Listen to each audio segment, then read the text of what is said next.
everybody, welcome back once again to the Lost Odyssey walkthrough.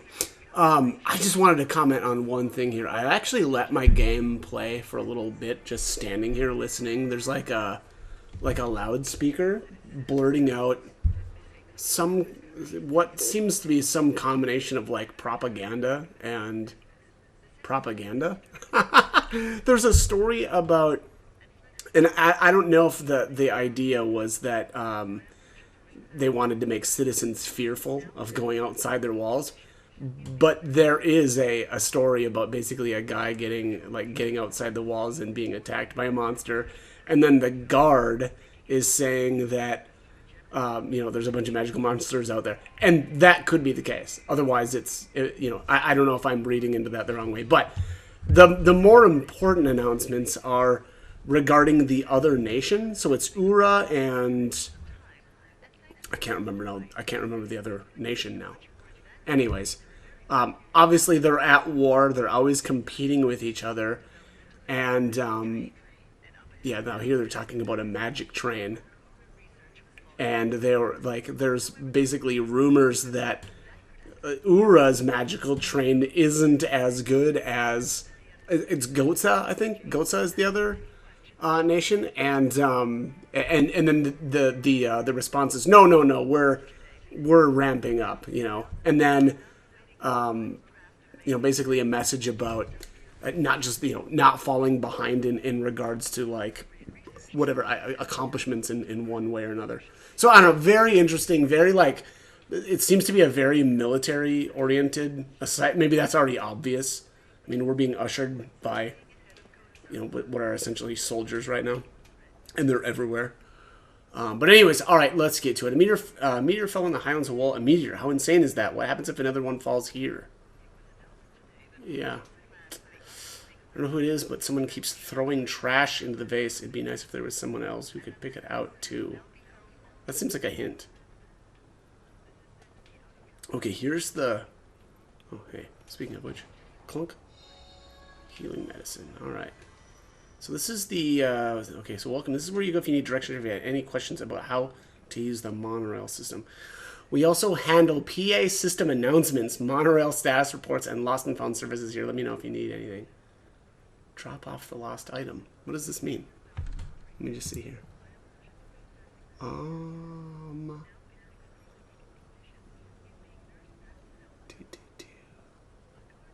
I have no idea what this is.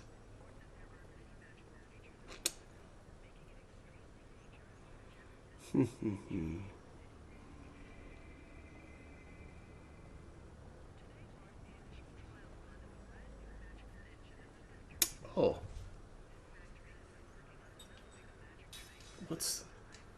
Apparently there was an engraved ring that we were supposed to pick up. Did I already do that?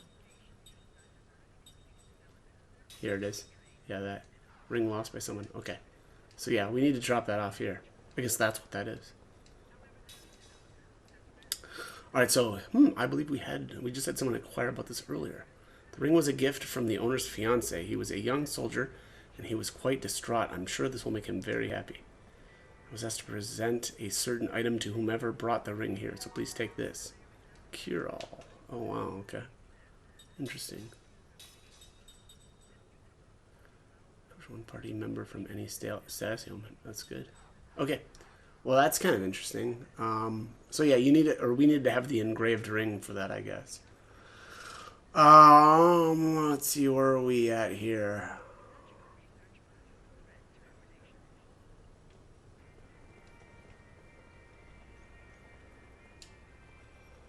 Oh, look at that. Oh my god. Yeah. Right by the poster. Okay. So we can get out of here now. So let's see. We're at war, so I understand why soldiers here are all so tense. But I'm starting to dislike the atmosphere in this station now. Sad. If you want to ride the monorail, go. Okay. Yeah, I already talked to that guy. Hey, what's this guy?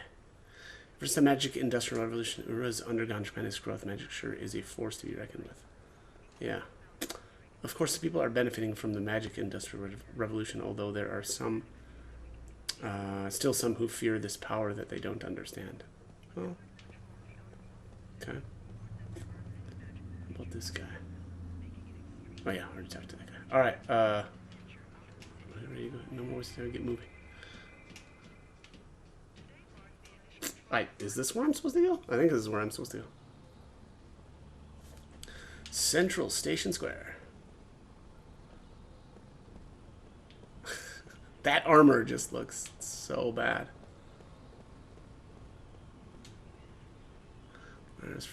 The monorail is free because it's wartime, but those guards on watch freak me out a little. Huh. Okay, interesting.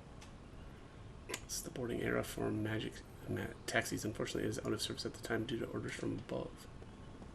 Okay. No taxis, just monorails, I guess. The battle at the Highlands of Wool took a nasty turn. All the soldiers in the city are on the edge and stern-looking. The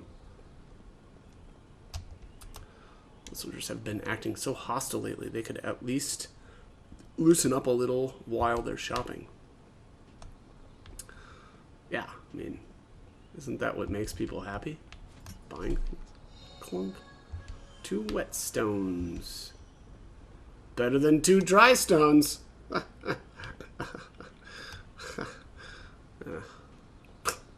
Jeez. Pretty lowbrow stuff there.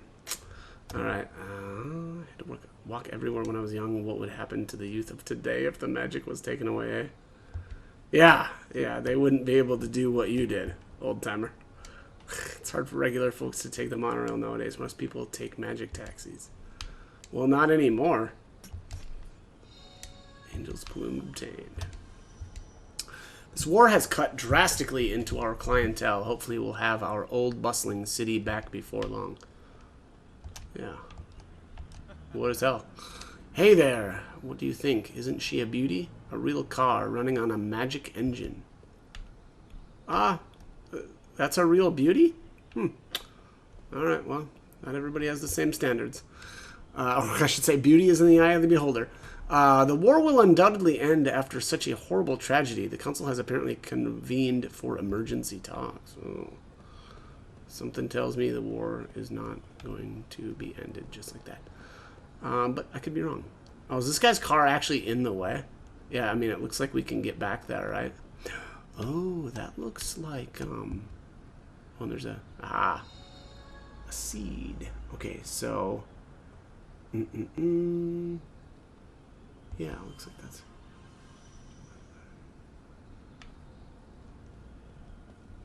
man, I am getting so hungry. That's not a good sign. I was just at the station, but the monorail and taxis are all stopped. How am I supposed to get to the Great Gate? I thought the monorail was still going. I guess not. Okay, hang on.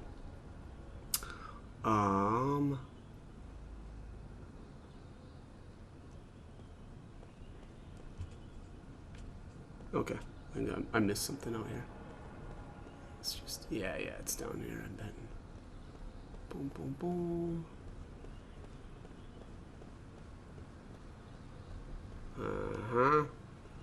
Somewhere. No? Huh. I guess I was. Oh, is it that?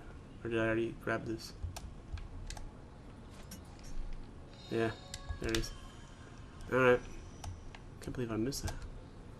Everyone used the monorail. They don't really feel like it. Okay, everyone used the monorail before, of course, but now they don't really feel like using it with those soldiers watching. Huh. Okay. And do they have to get naked on the monorail? Is that why they don't want to ride anymore? They don't want soldiers watching? I don't know how that makes sense. Okay.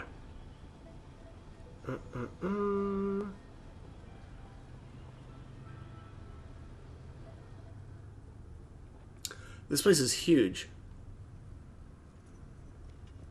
Well done. You may leave.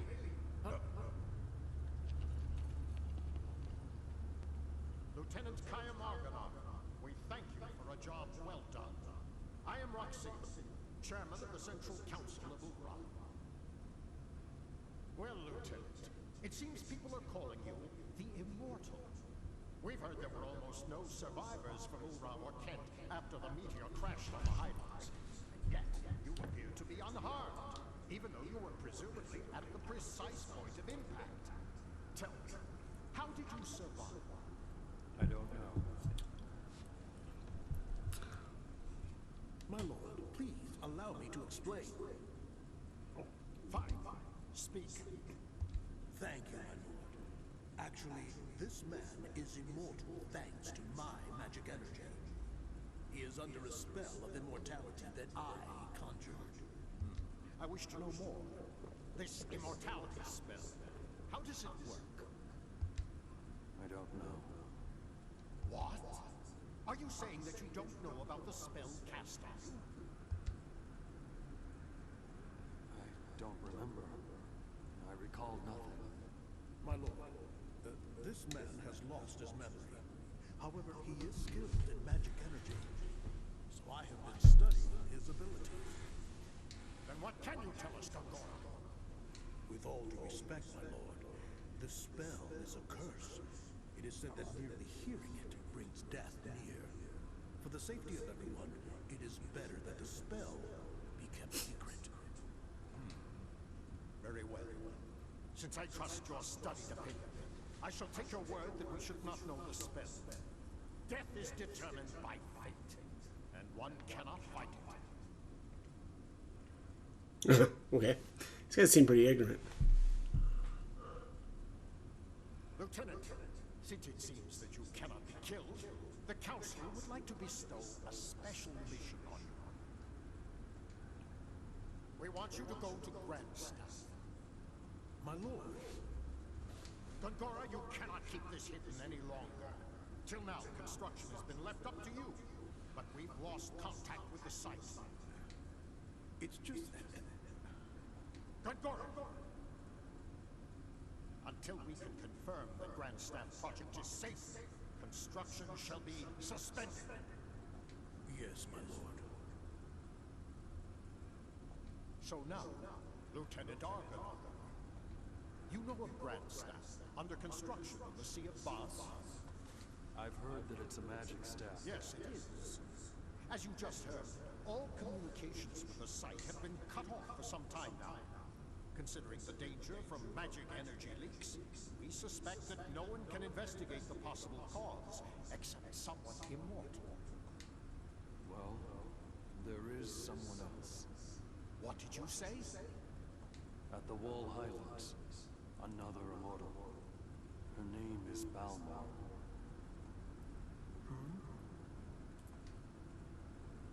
Well then, this other one shall accompany you. I shall summon her. Quickly, make the arrangements. Right away, my lord.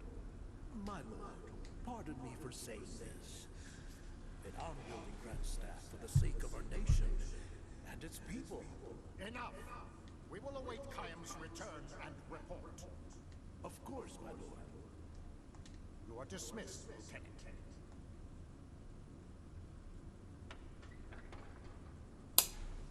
Huh. Okay.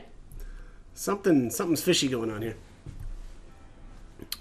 Thank you for coming, Lieutenant Argonar. I have word from Chairman Roxian that you are off duty until further official orders from the Council.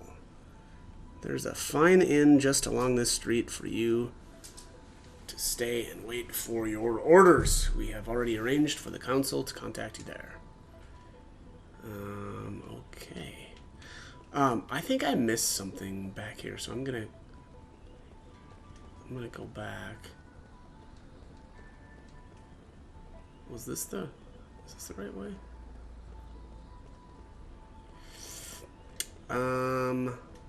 No, I don't think this is the right direction. I need to get back to where I was at.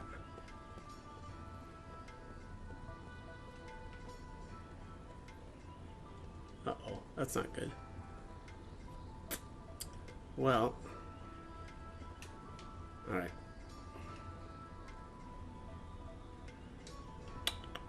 Let's see here. Yeah, let's see if I can...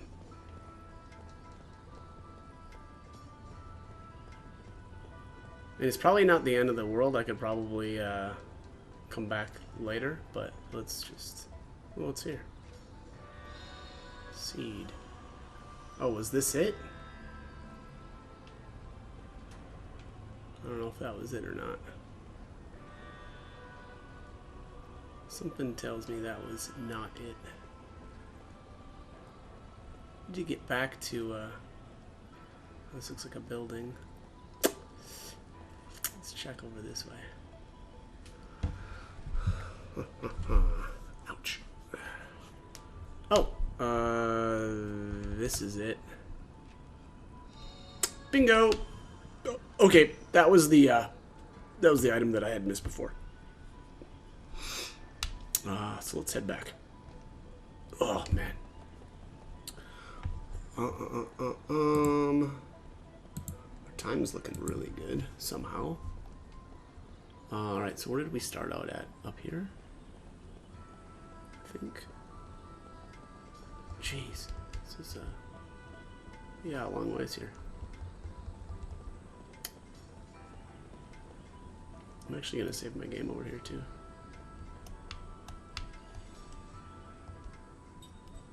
Actually, I'm going to save my game and take a little cut in my video. Okay, back to it. Let's head back this way. I love this music. If I caught that, I believe it's Nobuo Uematsu.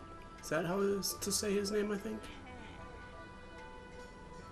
Always does really, really good, you know, soundtracks and stuff for the games. And I think, is this a Square game? Hang on, 1 second here. Is this Square Enix? No, it's not. I'm sorry. Here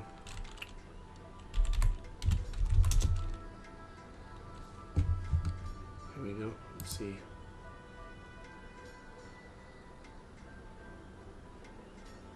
Yeah.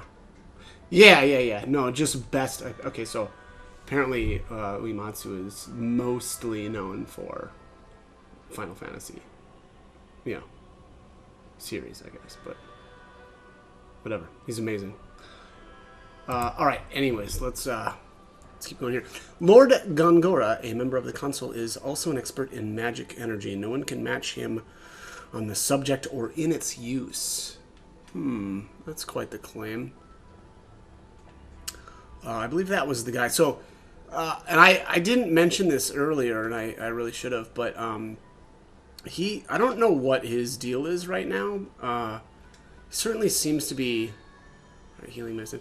He certainly seems to be at least trying, or had tried to help Kaim a bit there in explaining essentially how he lived. Now, he claimed that he cast some magic spell, which I don't think is the case. But we'll see. We'll see. It seemed like he was being a little devious. So, and relying on, and I can't remember the guy's name already. That person's essentially his ignorance on the subject. So. All right. So, anyways, let's see where are we at here. Bum.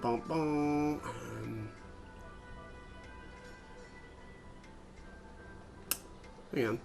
Did I miss some stuff up here?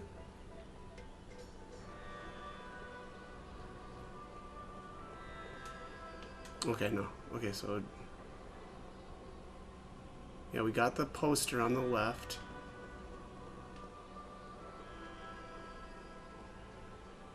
Right, apparently there's a metal pillar that we need to kick. Where's the metal pillar that we need to kick? This game, it's filled with... Yeah, again, I think I mentioned this earlier, but I prefer where everything is, like, a little bit more obvious. I mean, this is kind of cool, right? If you're playing this for the first time, here it is. I think, right? Nope, that's not the one. that wasn't where I thought it was. Here's another clunk. There's a seed.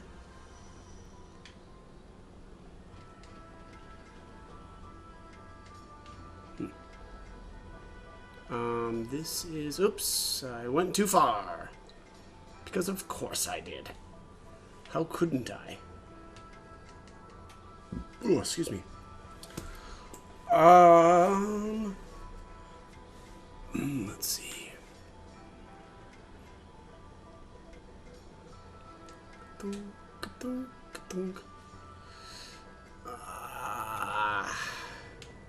look at this here. 100 G's, baby. Yeah, what do you know? Another poster. Seed. 3 whetstones. Man, yeah. I really feel like I'm missing something here. Whoops. Right in front of the kid. I was hoping that he would, he'd trip on it, but no such luck. Jesus, I'm terrible. Alright, let's go back. I'm pretty sure I've missed some stuff back here.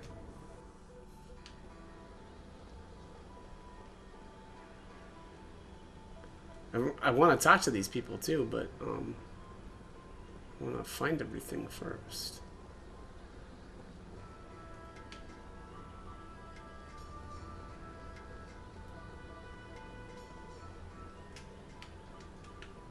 Man, it's kind of bugging me that you can't spin the camera either. I mean, whatever. I guess it's not really supposed to be able to do that, but it's still it's kind of annoying.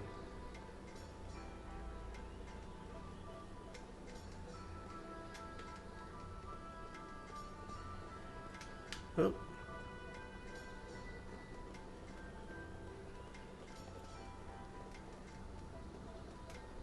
Did I already get this thing? Maybe I already got it. Lens rings, components.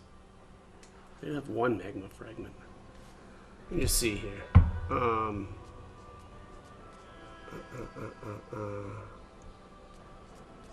Nope, I do not have it.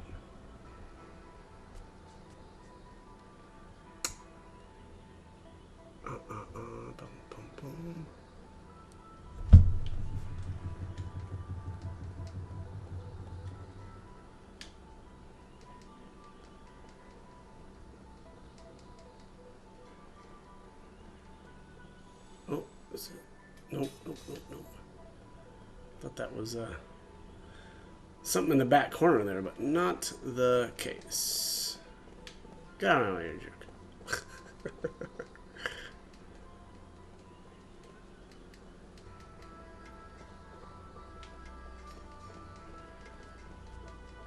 Oh, there's one.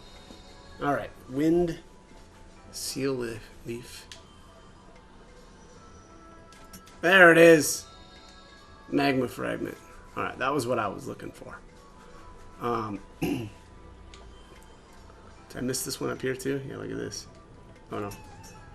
There we go. Yep, 100G. Alright. The poster there we already got. Downstairs. Poster on the right, poster on the left. Enter this. Looks like there's an alleyway here.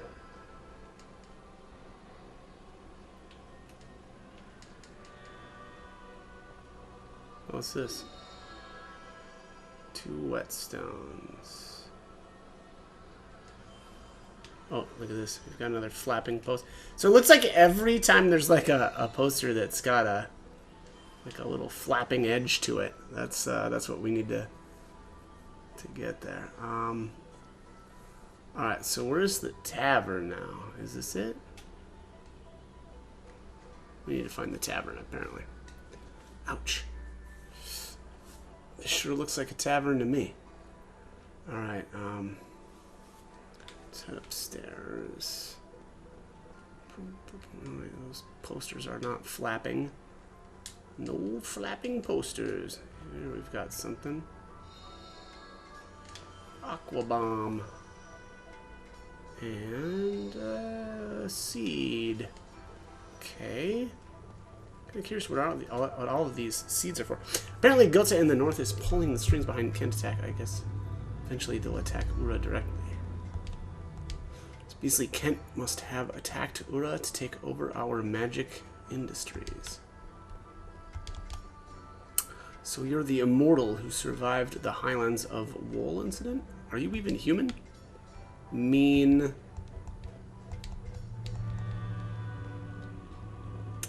Okay.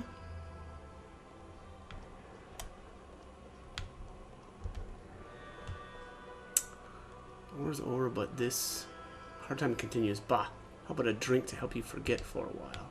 No, I don't think so. I don't do that. Oh, fun.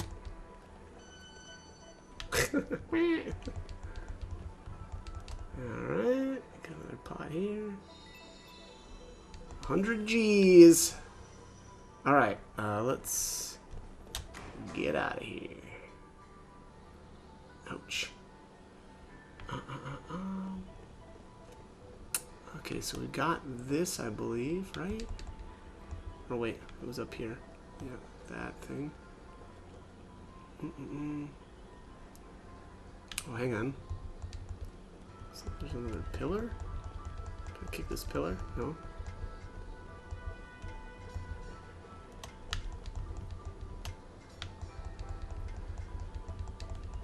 Oh, okay. Where am I at here?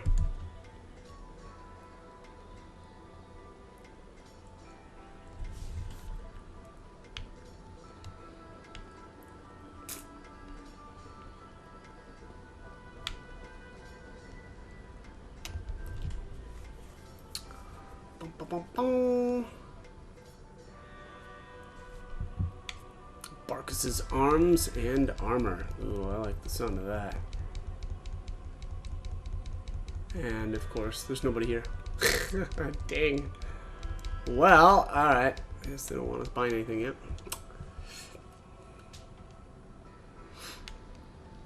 Okay. Excuse me. Let's head on in. And now, counselors, I propose that Gongora be removed from Grandstand Project, with control transferred to this council. My lord. In addition, until Lieutenant Arcadar completes his investigation, I propose that Gongora be confined to his residence under surveillance. Those who disagree with my proposal, raise your hands now. It appears I have no choice but to agree. I see there are no objections. It is decided. Interesting. Okay. So it looks like the big head honcho there doesn't actually really trust Gongora, which I think is smart. Welcome! The council has told me about you. Please enjoy your stay. Oh, crap.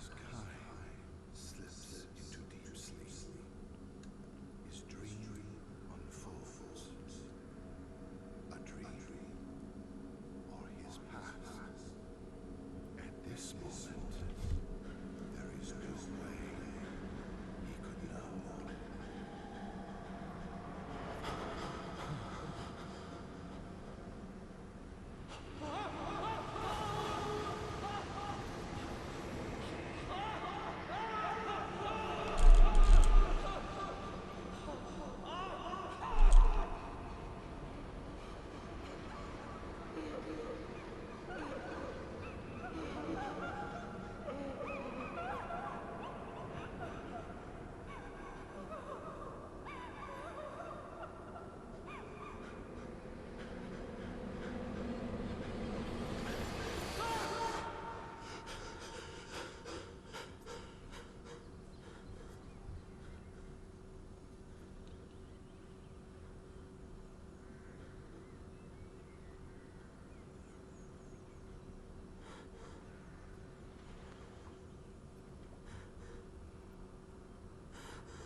Chaim recalls a memory that was locked deep within his heart.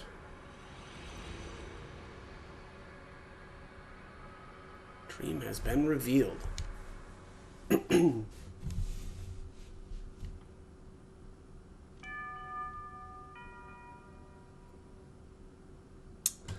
Family members have tears in their eyes when they welcome Chaim back to the inn from his long journey. Thank you so much for coming. He understands the situation immediately. The time for departure is drawing near. Hannah's departure. Okay. Too soon, too soon.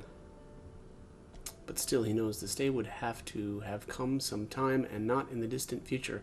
I might never see you again, she said to him with a sad smile when he left on his journey, her smiling face almost transparent in its whiteness, so fragile and therefore indescribably beautiful as she lay in bed. May I see Hannah now? He asks. The innkeeper gives him a tiny nod and says, I don't think she'll know who you are, though. She hasn't opened her eyes since last night, he warns Chaim. You can tell from the slight movement of her chest that she is clinging to a frail thread of life, but it could snap at any moment. It's such a shame. I know you made a special point to come here for her. Another tear glides down the wife's cheek. Never mind, it's fine, Chaim says. He has been present at innumerable deaths, and his experience has taught him much. Death takes away the power of speech first of all, then the ability to see. What remains alive to the very end, however, is the power to hear. Even though the person has lost consciousness, it is by no means unusual for the voices of the family to bring forth smile or tears. Chaim puts his arm around the woman's shoulder and says, I have lots of travel stories to tell her. I've been looking forward to this my whole time on the road. Instead of smiling, the woman releases another large tear and nods to Chaim, and Hannah was so looking forward to hearing your stories. Her sobs almost drown out her words. The innkeeper says, I wish I could urge you to rest up from your travels before you see her, but Chaim interrupts his apologies. Of course, I'll see her right away. There is very little time left. Hannah, the only daughter of the innkeeper and his wife, will probably breathe her last before the sun comes up. Chaim lowers his pack to the floor and quietly opens the door to Hannah's room. Hannah was frail from birth. Far from enjoying the opportunity to travel, she rarely left the town or even the neighborhood in which she was born and raised. This child will probably not live to adulthood, the doctor told her parents. To this tiny girl with extraordinarily beautiful doll-like features, the gods had dealt an all too sad destiny. That they had allowed her to be born the only daughter of the keepers of a small inn by the highway was perhaps one small act of atonement for such iniquity. Hannah wasn't able to go anywhere, but guests who stayed at her parents' inn would tell her stories of the countries and towns and landscapes and people that she would never know. Whenever new guests arrived at the inn, Hannah would ask them, Where are you from? Where are you going? Can you tell me a story? She would sit and listen to their stories with sparkling eyes, urging them on to new episodes with, and then? When they left the inn, she would beg them, please come back and tell me lots and lots of stories about faraway countries. She would stand there waving until the person disappeared far down the highway, give one lonely sigh, and go back to bed.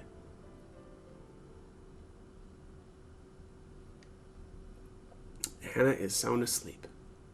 No one else is in the room, perhaps indication that she has long since passed the stage when the doctors can do anything for her. Chaim sits down in the chair next to the bed and says with a smile, Hello, Hannah, I'm back. She does not respond. Her little chest, still without the swelling of a grown woman, rises and falls almost imperceptibly. I went far across the ocean this time, he tells her. The ocean on the side where the sun comes up. I took a boat from the harbor way, way, way far beyond the mountains you can see from this window. That was on the sea from the time the moon was perfectly round, till it got smaller and smaller, and then bigger and bigger until it was full again. There was nothing but ocean as far as the eye could see, just the sea and the sky. Can you imagine it, Hannah? You've never seen the ocean, but I'm sure people have told you about it. It's huge, big. It's like a huge, big, endless puddle. Kime chuckles to himself, and it seems to him that Hannah's pale white cheek moves slightly. She can hear him, even if she cannot speak or see. Her ears are still alive. Believing and hoping this to be true, Kime continues with the story of his travels.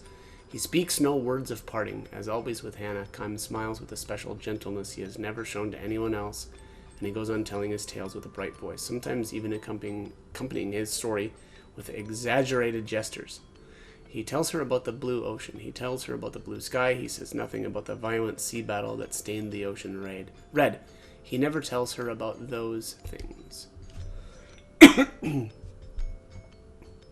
Hannah was still a tiny girl when Kime first visited the inn, when she asked him, "Where are you from?" and "Will you tell me some stories?" With her childish pronunciation and innocent smile, Kime felt a soft glow in his chest. At the time he was returning from battle. More precisely, he had ended one battle and was on his way to the next. His life consisted of traveling from one battlefield to another, and nothing about that has changed to this day. He has taken the lives of countless enemy troops and witnessed the deaths of countless comrades on the battlefield. Moreover, the only thing separating enemies from comrades is the slightest stroke of fortune. Had the gears of destiny turned in a slightly different way, his enemies would have been comrades and his comrades' enemies. This is the fate of the mercenary. He was spiritually worn down back then and feeling unbearably lonely. As a possessor of eternal life, Kime had no fear of death, which was precisely why each of the soldiers' faces distorted in fear, and why each face of a man who died in agony was burned permanently into his brain. Ordinarily, he would spend nights on the road drinking, immersing himself in an alcoholic stupor, or pretending to. He was trying to make himself forget the unforgettable. When, however, he saw Hannah smile as she begged him for stories about his long journey, he felt a far warmer and deeper comfort than he could ever obtain from liquor. He told her many things, about a beautiful flower he discovered on the battlefield, about the bewitching beauty of the mist filling the forest the night before the final battle, about the marvelous taste of the spring water in a ravine where he and his men had fled after a losing battle, about a vast bottomless blue sky he saw after a battle. He never told her anything sad. He kept his mouth shut about the human ugliness and stupidity he witnessed endlessly on the battlefield. He concealed his position as a mercenary from her, kept silent regarding his reasons for traveling constantly, and spoke only of things that were beautiful and sweet and lovely. He sees now that he told Hannah only beautiful stories of the road, like this, not so much out of concern for her purity, but for his own sake. Staying in the inn where Hannah waited to see him turned out to be one of Kime's small pleasures in life, telling her about the memories he had brought back from his journeys. He felt some degree of salvation, however slight. 5 years, 10 years, his friendship with a girl continued little by little. She neared adulthood, which meant that, as the doctors had predicted, each day brought her that much closer to death. And now, Kime ends the last travel story he will share with her. He can never see her again, can never tell her stories again. Before dawn, when the darkness of night is at its deepest, long pauses enter into Hannah's breathing. The frail thread of her life is about to snap as Kime and her parents watch over her. The tiny light that has lodged in Kime's breast will be extinguished. His lonely travels will begin again tomorrow, his long, long travels without end. You'll be leaving on travels of your own soon, Hannah, Kime tells her gently. You'll be leaving for a world that no one knows, a world that has never entered into any of the stories you have heard so far. Finally, you will be able to leave your bed and walk anywhere you want to go. You'll be free. He wants her to know that death is not sorrow, but a joy mixed with tears. It's your turn now. Be sure and tell everyone about the memories of your journey. Her parents will make that same journey someday, and someday Hannah will be able to meet all the guests she had known at the inn far beyond the sky. I, however, can never go there. Can never escape this world. Can never see you again. This is not goodbye. It's just the start of your journey.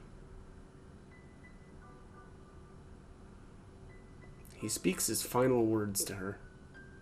We'll meet again. his final lie to her.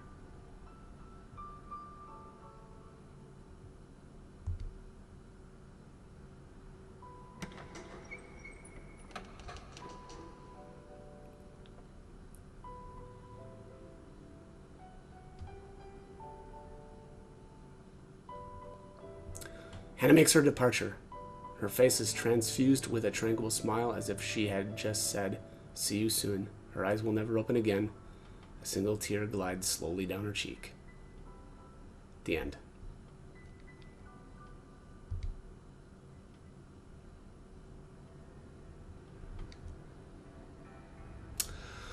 Alright, view 1,000 Years of Dreams tutorials. Yeah, let's do that. Kime's mind is filled with lost pieces of past memories. Certain sights or conversations can bring these memories back in the form of dreams. To view episodes from 1,000 Years of Dreams again, rest at any inn or bed and select them from the start menu. You can view these episodes any number of times. When viewing an episode from 1,000 Years of Dreams, you can pause it by pressing the start button or cancel it by pressing the back button. No, let's end that.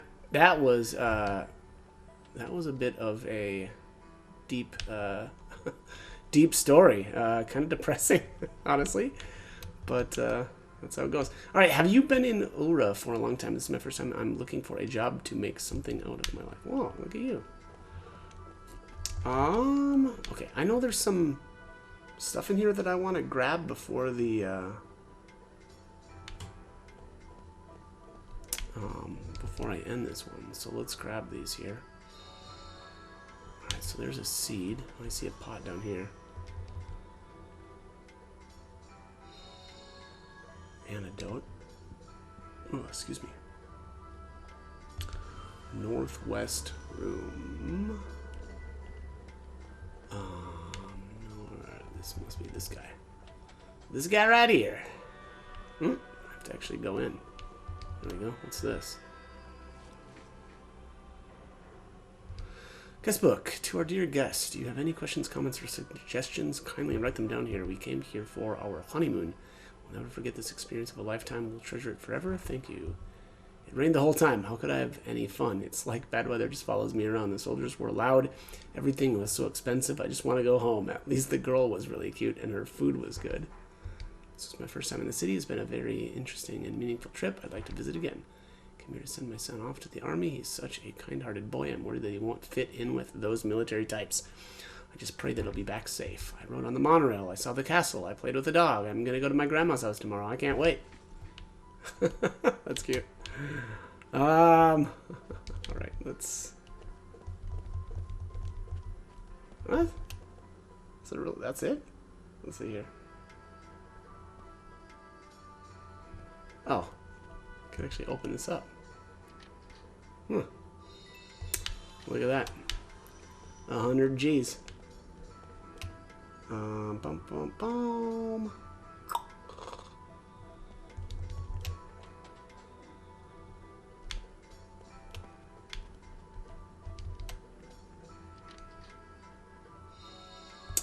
Angel's plume. Is this a treasure chest? My God, it is. Holy Night Charm. Holy Night! The Halo reference for you. What a street map. Great gate. This magnificent structure serves as the entrance to the city, as well as providing protection from enemies. The monorail station has now become an essential part of Ura's transportation, and it's one of the blessings from the Magic Industrial Revolution. Downtown Ura. The beautiful sights of Main Street are the most memorable part of Ura. The charmingly authentic Flagstone Boulevard melds seamlessly with the wonders of modern Magic Engine technology to create a wonderful blend of old and new Ura in one unique view. The palace, even under Ura's modern Republican government, the palace's majestic exterior continues to loom over Ura. Rebuilt as part of the Magic Industrial Revolution, the symbolic structure continues to serve as one of the city's most recognizable buildings. The monorail system is inexpensive and runs frequently, so it's your best choice for visiting downtown or the palace area. For those who prefer a more personal touch, Magic taxis offer a high level of privacy. Some merchants even conduct their most important meetings inside. Okay. Very cool. Very cool. Very important meetings. Let's just see here. Probably should equip this. There we are. Increased magical and physical defense during critical HP status. Okay. Yeah, so defense up when you get, like, you know, low on health. That should be nice. Alright, let's save our game right here, and then I am going to end this video.